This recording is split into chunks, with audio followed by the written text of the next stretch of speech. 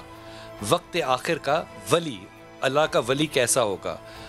اس کو جب بابا جی نے ایکسپلین کیا تو بابا جی نے کہا کہ ولی وہ ہوگا, شاہ صاحب ذرا توجہ فرمائیے گا, جو بازار میں سے گزر رہا ہوگا اور چوراہے پہ ایک آدمی اور ایک عورت بدفعلی کر رہے ہوں گے.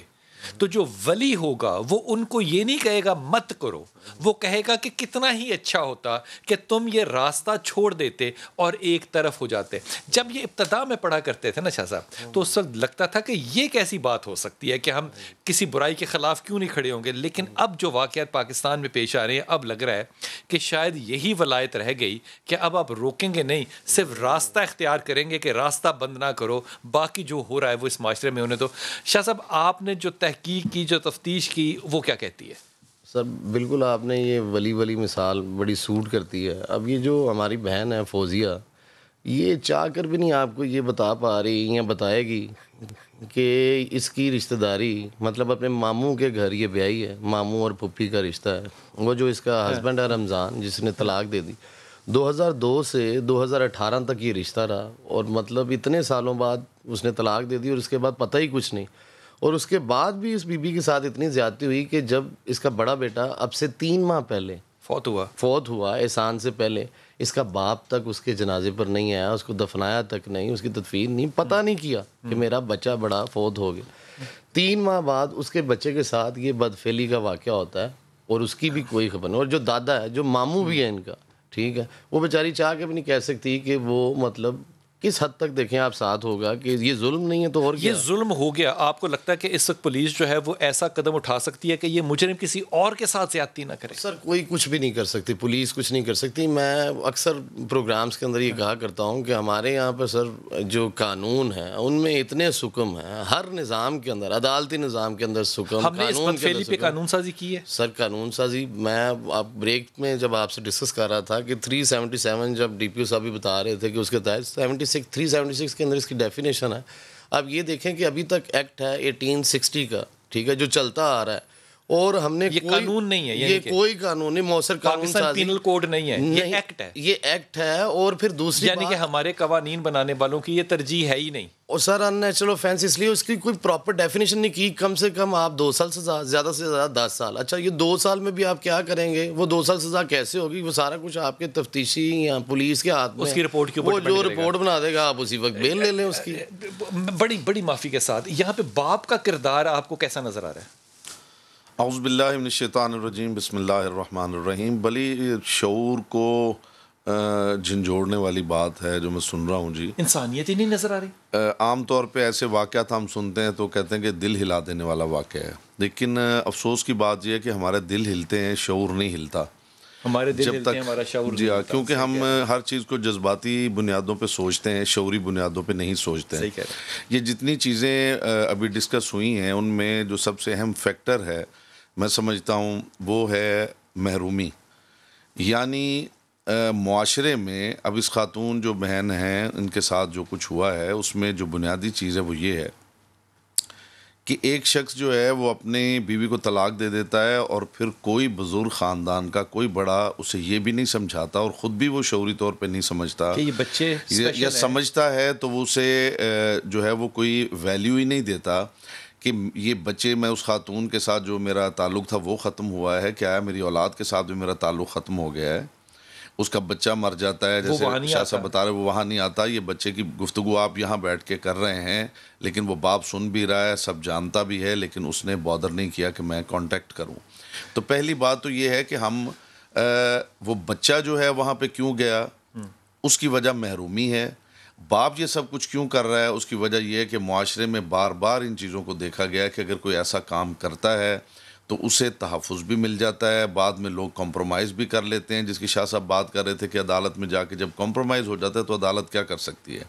جہاں اس طرح کی صورتحال ہو وہاں جرائم کے لیے راہیں کھلی ہیں. ہر بندہ دیکھتا ہے, نشان عبرت ہی جب سامنے نہیں ہے, آپ کو پتہ ہے کہ فلاں نے یہ کیا. آپ یہ جملہ یاد رکھیے گا, اگر نشان عبرت ہی سامنے نہیں ہے تو پھر آپ نے ڈرنا کس چیز سے ہے؟ سارم بھائی آپ میرے ساتھ ہیں. سارم بھائی یہ ساری آپ نے گفتگو سنی ہے, یہاں پہ مشترکہ سب کا یہ خیال اور ماننا ہے کہ جب کوئی آپ کے پاس ایسا اگزامپل ہی نہیں ہے کہ آپ نے سزا دی ہو, آپ سزا دینے لگیں تو آپ کو یورپین یونین جو ہے وہ گلے میں پھندا ڈال دیتی ہے کہ نہیں سخت سزا نہیں دینی.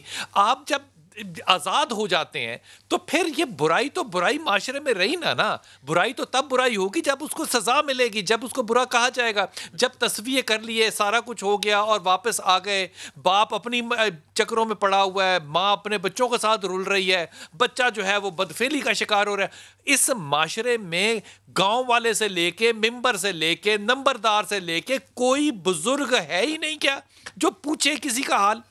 بلال بھائی سب سے پہلے تو میں یہ بتاؤں آپ کو, بدفعلی کی کیسز میں جو مجھے علم ہے اس میں کمپرومائز نہیں ہوتا, کمزور کیا جاتا ہے کیس جس سے وہ فائدہ اٹھاتا ہے مجرم جو ہے, وہ آئی او بھی اس میں ملوث ہوتا ہے, پھر وہ کمپلیننٹ بھی اس میں ملوث ہوتے ہیں جس کی وجہ سے اس کو فائدہ ملتا ہے. دوسری بات یہ ہے کہ کیوں نہیں ہماری گورنمنٹ ایسی کمیٹی بناتی جس میں کوئی مفتی ہو, کوئی سماجی رہنما ہو, اس میں پولیس کے بڑے افسران ہوں, اس میں کوئی مجسٹریٹ یا جج بٹھا دیں اور بیٹھ کے وہ 4-6 دن, ہفتہ 10 دن, میکسیمم مہینے کے اندر اندر فائنل کر دیں کیس کو. ہمارے ساتھ فوزیہ ہیں. فوزیہ آپ میرے ساتھ ہیں. فوزیہ مجھے یہ ایمانداری سے بتائیے, کیا آپ اس مقدمے کی پیروی کریں گی؟ جی سر میں کروں گی. بے شک میں غریب ہوں لیکن مجھے انصاف چاہیے. بس مجھے اس مجرم کو ہر حال میں سزا دلانی. اگر انہوں نے تم پہ پریشر کیا محلے میں پیسے دے کے, خاندان سے, تمہارا شوہر بھی تمہارے ساتھ نہیں, اکیلی تم کیسے لڑو گی فوزیہ؟ سر میرے بھائی میرے ساتھ ہیں, میرے ماں باپ میرے ساتھ ہیں, ٹھیک ہے, میں اکیلی نہیں ہوں, میرے گھر والے میرے ساتھ ہیں. بچے کا دادا تیرے ساتھ ہے؟ اس کی ماں تو اس کے ساتھ ہے نا. تیرا اپنا ماما تیرے ساتھ ہے؟ نہیں, میرے گھر والے میرے ساتھ. فوزیہ کیسے لڑے گی تو ان کے ساتھ, کیسے لڑے گی تو ان کے ساتھ؟ سر یہ ماموں کے ساتھ یہاں بتا دوں, پہلے بھی ظلم ہوا جو سنیں, مجھے جس حد تک جانا پڑے گا میں جاؤں گی اور جا بھی رہی ہوں, ٹھیک ہے نا. ہم لوگ بغیرت نہیں ہیں, ہم غریب ضرور ہیں, ٹھیک ہے, ہم پیسے پہ نہیں جاؤں, کیا جملہ ہے, بغیرت نہیں ہے, غریب ضرور ہے, ٹھیک ہے نا. خوش رہ, دل سے دعا تیرے لیے فوزیہ. ٹھیک ہے نا, یہ بیٹا میرا نبینا ہے, ٹھیک ہے نا. ادھر تو پتہ نہیں کیا چل رہا ہے اس معاشرے میں, مجھے سمجھ نہیں آ رہی. میں نے اس لڑکے کو لٹکا دینا, ٹھیک ہے, ہر حد تک جانا ہے. تو نے تو لٹکا دینا ہے, اس معاشرے کی عدالت اس کو لٹکائے تو بات ہے نا, اس معاشرے کا قانون اس کو لٹکائے تو ٹھیک ہے نا. یہاں تو لٹکتے ہم غریب لوگ لٹکتے ہیں, بھوکے لٹکتے ہیں. جب میں ہی نہیں کمپرومائز کروں گی تو عدالت کیسے اسے سزا نہیں دے گی؟ کاشف آپ میرے ساتھ ہے. کاشف یہ پچھلی دفعہ جرم میں سے کیوں چھوٹا تھا؟ یہ پچھلی دفعہ اس لیے چھوٹا تھا کہ جس بندہ جو ایپلیکینٹ تھا, جو مدعی بنا تھا اس مقدمے کا, اس مقدمے جو مدعی تھا اس کے اوپر محلے کی چدراہٹ نے اس کے اوپر پیسے ڈالا تھا راضی نامے کے لیے. یعنی کہ محلے والا جو ہے وہ جو مجرم کے ساتھ ہے, مجرم کے ساتھ اس کو کور اپ دیا گیا. ہمیشہ ہی ایسے ہوا ہے کہ جب معاشرے میں جرائم ہوا تو اس ملزم کو کور اپ دینے کے لیے چدراہٹ میدان میں آئی ہے. ہمارا المیہ یہی ہے کہ چدراہٹ ہمیشہ سے کور اپ دیتی رہی ہے ملزمان کو. یار خدا کی قسم کاشف, دعا ہے کہ تم بات جو کہہ رہے ہو نا وہ غلط اور جھوٹ ہو. شاہ جی. اچھا بلال بھائی ایک اور بات, یہ کاشف تو بتا رہا ہے, یہ جو اب پہلے بھی ہم بات کر رہے تھے کہ کوئی بڑا بزرگ کیوں نہیں اس کے اندر آتا, انٹروین کرتا, اسے کیوں نہیں دیکھتا. یہ ہماری بہن کا جو ماما بھی لگتا ہے, ماموں بھی ہے, اور اس کا سسر بھی رہا ہے, طلاق ہوگی اب تو, لیکن ماموں تو ہے نا. بھائی جان اس کے ساتھ بھی زیادتی ہوئی, کچھ 6-7 لاکھ روپے ان کی پراپرٹی کا وہ حصہ بنتا تھا, انہوں نے اسے 3-4 لاکھ روپیہ دیا, باقی اسی پیپرز کے اوپر انہوں نے ان سے سگنیچر کروا لیے. اس خاتون سے بیچاری معصوم ہے فوزیہ ہماری بہن, سے انگوٹھا لگوا لیا. یہ بھی آپ کو میں اپنی انویسٹیگیشن بتا رہا ہوں, اور اس کے اوپر یہ لکھ لیا کہ آج کے بعد نا رمضان خرچہ دے گا, ٹھیک ہے, کوئی بھی. اور یہ وہ خود تسلیم کرتی ہے اس چیز کو کہ معاملہ تو اس نے اپنی مرضی سے یہ والے کر لیے ہیں, اور باقی پیسے بھی اس نے وصول لیے ہیں. اب یہ دیکھیں کیا ہوگا. جو بچہ بھوک کی وجہ سے زیادتی کا شکار ہو سکتا ہے, جو ماں اکیلی ہے اور اس کے ساتھ کوئی نہیں ہے, وہ آئندہ 4-5 لاکھ لے کے اگر معاف کر بھی دے تو پھر جرم کیا ہے؟ دیکھیے جرم مجبور انسان طے نہیں کر سکتا, جس کے پاس اختیار ہے وہ طے کر سکتا ہے. حکومت جو ہے وہ اسی لیے ایسے کیسز, جس کے پاس اختیار ہے اس نے قانون ہی نہیں بنایا, اس نے قانون ہی نہیں بنایا. جس کے پاس اختیار ہے وہ کہے گا میرے پاس ثبوت لے کے آؤ, وہ بیچارہ ثبوت کہاں سے لے کر آئے گا؟ مجبور انسان جو ہے اس کے لیے کیا وہ کیا قانون وضع کر سکتا ہے, وہ کیا بتا سکتا ہے؟ جو با اختیار ہے وہ تو اس کو مجبور کر رہا ہے کہ وہ اسے کوئٹ کر جائے.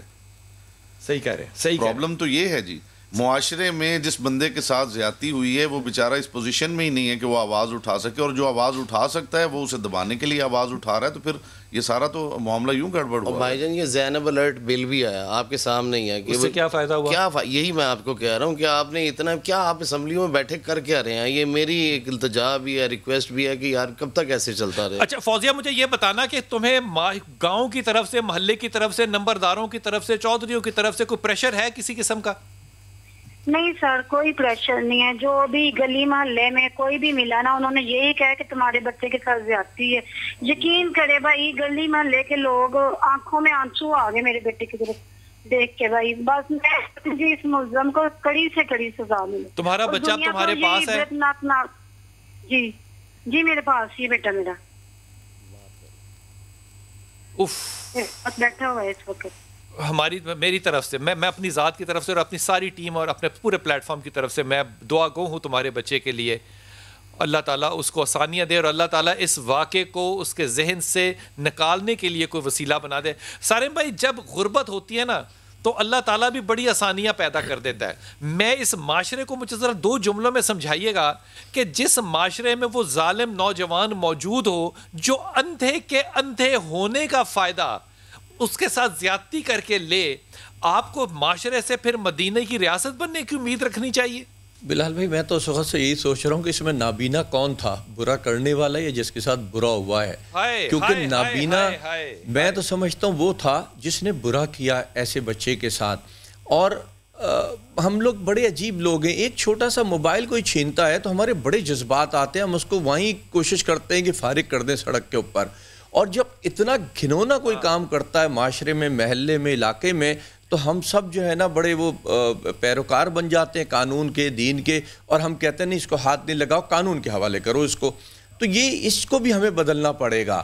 پھر کون لوگ ہیں, کیا ایک ہی وہ جس نے برا کیا اس نے برا کیا یا پورے محلے نے برا کیا؟ میں تو سمجھتا ہوں ہر شخص محلے والا برا ہے جس کو پتا ہے کہ یہاں ایک مجرم رہتا ہے. یہ نہیں سمجھ آتا کہ وہ شخص جو کہ اس فیل میں پہلے کمپرومائز کر کے آیا تھا, محلے والوں نے اس کو ایکسیپٹ کیوں کیا؟ بالکل یہی میں چاہتا ہوں کہ اب ہمیں اپنی آنکھیں کھولنی چاہیے. ان بچوں پہ نہیں دیکھنا چاہیے کہاں جا رہے ہیں کہاں آ رہے ہیں, ہمیں ان مجرموں کو دیکھنا چاہیے کہ یہ کوئی واردات کی طرف تو نہیں جا رہے, یہ کسی گناہ کی طرف تو نہیں جا رہے. ان کے گھر والوں کو, ان کے محلے والوں کو ایسی آنکھیں کھولنی چاہیے. ٹھیک ہے معاف کر دینا اچھا عمل ہے, لیکن اللہ نے سارے بھائی کون کھولیں گے شاہ جی؟ بڑی ایمانداری کے ساتھ جس ملک کے اندر, جس معاشرے کے اندر سزا دینے کے اوپر لوگ باہر سڑکوں پہ نکل آئیں کہ سزا غیر انسانی کام ہے, وہاں پہ آپ انصاف ڈھونڈ سکتے ہیں؟ نہیں بلال بھائی بالکل وہاں انصاف نہیں. اور حقیقتاً وہ صحیح کہہ رہے ہیں کہ بینائی دیکھنی ہے, اسے تو بینائی مل جاتی ہے, یہ ہم ہی دیتے ہیں, اسے سوسائٹی دیتی ہے برا کرنے والے کو, اور ہم نہ بینا. عمران بھائی ایمانداری سے آج امیجن کیجئے کہ حضرت عمر خطاب کا, امام علی کرم اللہ کا دور ہوتا, یہ جو قانون سازی اور ہم جو لکونے کرتے ہیں, ثابت کرنا, فلانا کرنا, ٹمکنا کرنا, آپ کو نہیں لگتا کہ شریعت کا قانون کوئی نافذ ہونا چاہیے اس پہ, اور سزا جو ہے وہ ہونی نہیں چاہیے, ہوتی نظر آنی چاہیے؟ جی اس میں تو کوئی ڈیبیٹ ہی نہیں ہے کہ شریعت نے جو قوانین وضع کیے ہیں اگر ان کی امپلیمنٹیشن ہو تو معاشرے میں سدھار آئے گا. لیکن پرابلم یہ ہے کہ ہمارے ملک کے اندر شریعت کا جب شرعی قانون کی بات کرتے ہیں تو پھر ڈیبیٹ یہ شروع ہوتی ہے کہ کون سا قانون, کون سی شریعت, کس فقہ کا قانون.